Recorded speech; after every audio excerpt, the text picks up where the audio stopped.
Amigos televidentes, continuamos las entrevistas. Está con nosotros Esteban Torres, asambleísta del Movimiento Tiempo de Cambio, con quien dialogaremos en los siguientes minutos. Lo convocamos para hablar sobre las reformas a la ley de la función legislativa, pero hay otros temas de coyuntura que ocupan y ocuparán la agenda de la Asamblea, y es lo que le vamos justamente a preguntar a nuestro invitado. Bienvenido, asambleísta. Ayer hubo una larga reunión, entiendo yo, que del Consejo de Administración Legislativa, los miembros del Consejo de Administración Legislativa con el ministro de Finanzas a propósito de este anuncio que hizo el presidente de la República, que tendrá que pasar por la Asamblea Nacional para un impuesto a los vehículos avaluados de más de $20.000. ¿Qué es lo que podría pasar en los próximos días? Bienvenido.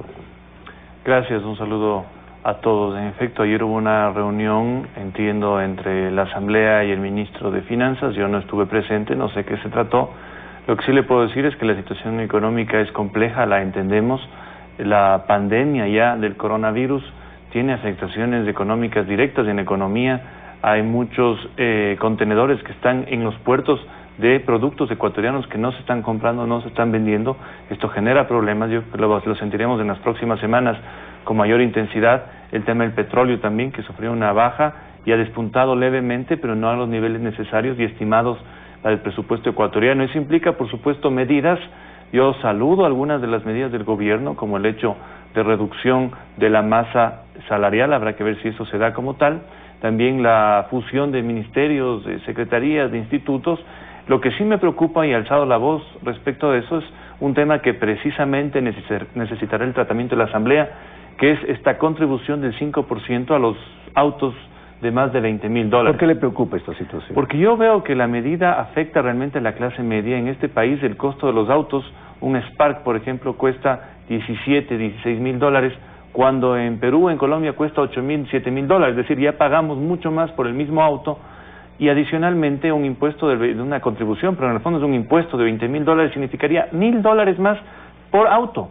Si una familia tiene un auto, tendría que pagar de $1.000 a $1.500, por ejemplo, en el caso de un carro de $30.000. Que da casi lo mismo como pagar un nuevo precio de la gasolina, que es lo que se ha venido hablando. Incluso mucho más. Un economista hizo el cálculo y decía que sería un incremento del 185% de la gasolina, pero de esta forma. No nos dimos cuenta en un principio en el anuncio, pero ya en la práctica esto ha causado conmoción. Y claro, en un momento tan difícil de la economía, vea usted lo que hacen otros países. De Estados Unidos acaba de eliminar y reducir completamente algunos impuestos para que se mueva en algo la economía. Está apoyando las aerolíneas, está apoyando el turismo, a que se mueva el comercio. Ha hecho un paquete de desembolso por el tema del coronavirus. El gobierno creo que anunciaba un paquete similar, pero no se les puede cargar más impuestos a los ciudadanos, porque no solo que no se les va a hacer un peso imposible, sino que no se va a recaudar lo esperado. Es decir, este no será un nuevo impuesto verde, un impuesto de otro color, pero al final un impuesto. Se eliminó el impuesto.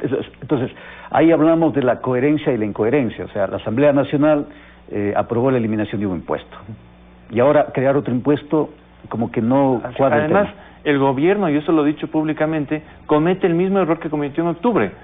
Declara una medida, pero no dice cuántos van a ser los afectados, cuántos se espera recuperar por esa medida puntual, y en qué se va a gastar el dinero. Porque si el ecuatoriano supiera que ese dinero va a pagar, por ejemplo, los médicos que están actualmente ayudando en la pandemia del coronavirus, creo que podría pensar y decir, a ver, puede ser que me interese o no ayudarle al país de este momento. Si se dice, por ejemplo, con esta plata se va a pagar a más profesores, perfecto. Pero si el ecuatoriano se entera de que este dinero va a ser usado para pagar una serie todavía de empresas públicas, funcionarios que no tienen razón de ser, sí lo va a pensar dos veces. ¿Y por qué el esfuerzo para más gasto público? Ahora, este es un pago, diríamos, para salir del bache. Entiendo yo que es por una sola vez. En definitiva, en la Asamblea no habría el ambiente adecuado para aprobar esta propuesta del Ejecutivo. Le pregunto esto porque ya en otras iniciativas del Ejecutivo la Asamblea le ha dado la espalda.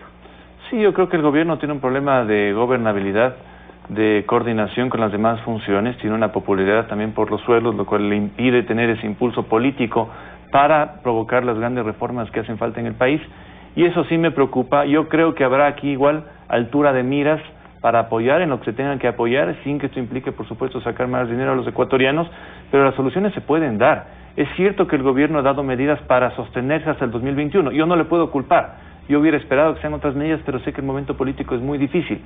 Pero aprovechemos entonces estos meses para dejar el camino sentado para que una nueva administración en 2021 pueda realmente provocar los cambios necesarios. Ahora, esta propuesta del gobierno de esta contribución a los vehículos evaluados en más de $20,000 llegaría como una propuesta con un proyecto económico urgente.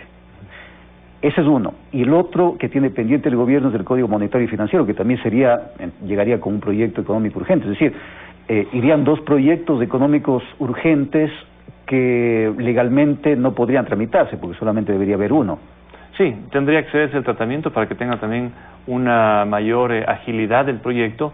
Los otros temas que se discuten son reformas propuestas por el FMI respecto sobre todo a la estructura financiera del Estado, lo cual yo creo que en algunas cosas sí se las tiene que modificar, pero en este tema puntual, que son los paquetes para sobrevivir este año, habrá que ver cómo estructuran el proyecto, o espero yo que sí lo mandan, aún para aquellos que no estamos de acuerdo en nuevos impuestos, podamos saber para qué está pidiendo el dinero el gobierno, dónde va a gastar, para qué. Creo que los ecuatorianos se merecen esa respuesta.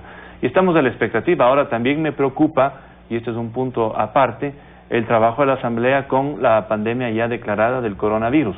Yo creo que al haber tantos asambleístas de todas las provincias que viajan en aviones, que estuvieron en contacto con otros pasajeros, habría que tal vez pensar en operar desde la Asamblea, no en el Pleno, que es un lugar cerrado sin ventilación, sino quién sabe en un salón mucho más grande, para que tampoco se convierta la Asamblea en un foco de contaminación. O algún tipo de control al ingreso de los asambleístas, como lo hacen en los aeropuertos, podría ser una alternativa también. Medidas de higiene extremas para que el trabajo de la Asamblea continúe en estos temas necesarios que no se pueden abandonar. Además, la Asamblea ya ha estado 2 semanas en la vacancia de la legislativa, entonces yo creo que hay que tomar acciones. ¿Usted va a plantear esto en la Asamblea Nacional? Sí, yo voy a plantear esto porque realmente el ambiente del Pleno y con el contacto de 24 provincias puede ser, yo creo que negativo, entonces que el trabajo no se detenga, pero que tomando las medidas necesarias. ¿Pero dónde trabajaría la Asamblea entonces? Bueno, podría ser algún salón del propio Palacio Legislativo más amplio, con más ventilación, con ventanas abiertas, o incluso se puede pensar en algún otro lugar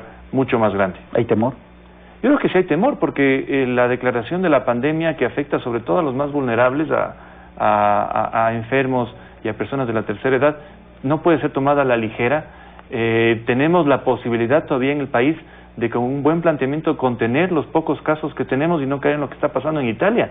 En Italia, en España se ha ido realmente fuera de las manos. Imagínese usted en un momento económico tan complejo que venga una pandemia con esa magnitud del Ecuador, ya es nefasto. Gracias a Esteban Torres, asambleísta de Movimiento Tiempo de Cambio. Hacemos una pausa en Telerama Noticias y tendremos más información. No se vayan.